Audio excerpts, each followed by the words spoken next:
Hello everyone, this is Meina, your crypto friend.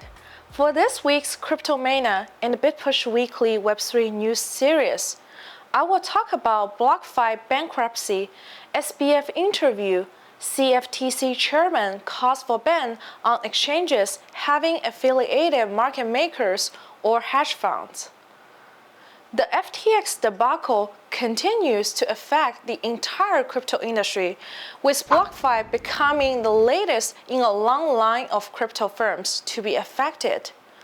On November 28th, BlockFi applied for Chapter 11 bankruptcy protection. The bankruptcy documents show that its creditors exceed 100,000, and its assets and liabilities are between 1 billion to 10 billion. The largest creditor, Ancora Trust, is owed 729 million.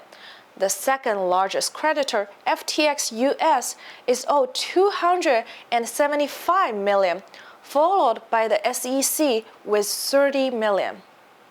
Disgraced FTX founder Sam Bankman-Fried gave an interview to the New York Times on Wednesday, admitting he messed up big, but was evasive about moving client funds. In an interview with ABC News on Thursday, SBF said he did not spend any time on risk management. You did an interview earlier this summer with Bloomberg, and you were asked about the connection between Alameda and FTX, and you said that obviously came from the same place, because it started that way, and the same original people. But most of the remaining nexuses, you said, have dropped off. Yep. I know the people from Alameda decently well, almost as if you don't know what's happening there. And there isn't like a large amount, of ways remain that we are actively working together. Anything like that. Alameda is a wholly separate entity. They're different offices, like different principal offices. We don't have any shared personnel.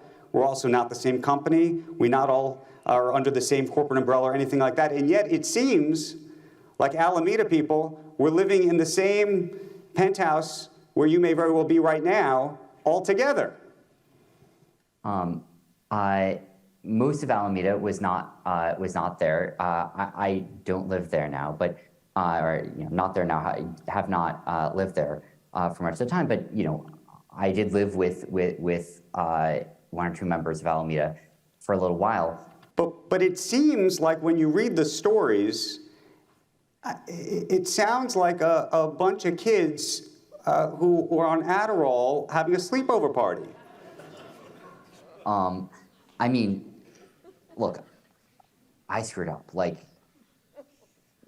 I was CEO. I was the CEO of FTX. And I mean, I'd say this again and again, that means I had a responsibility. That means that I was responsible ultimately for us doing the right things. And I mean, we didn't. Like, we messed up big. But there were people, though, who were telling you needed more compliance, no? There were, but I think that compliance, we were spending an enormous amount of our energy on compliance. We were spending an enormous amount of our energy on regulation, on licensure. We were getting licensed in dozens of jurisdictions.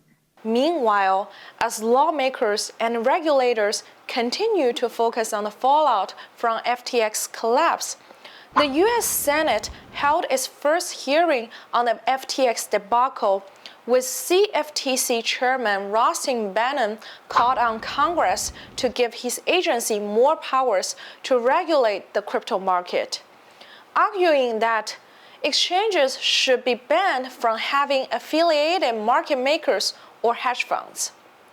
The CFTC may not have as much experience as the SEC when it comes to protecting retail investors.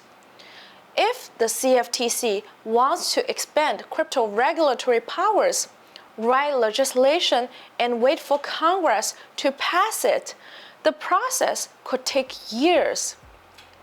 Thank you for watching. See you next time. Bye.